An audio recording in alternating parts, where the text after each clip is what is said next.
Migi, ang Pebrero 8 po, dubara palihog. Unsa man pud ani pasabot ani iyang natawhan. O kung ikaw na tao sa Pebrero 8, pinangga sad ka sa imong mga ginikanan ng mga igsuon. Prangka ka mo istorya.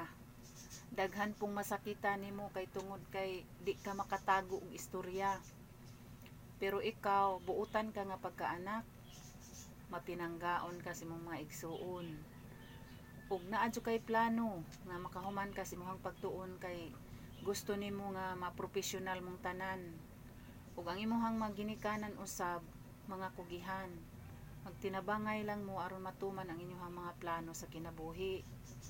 Ug bahin sa negosyo, ayaw na lang kasud ana kay wa ka na linya. Na linya ra jud ka sa trabaho. Ug bahin pod sa imong gugma, malangan-langan pod ang imong kaminyoon. Kay tungod man na sa imong mga plano nga mopaedukar pa ka.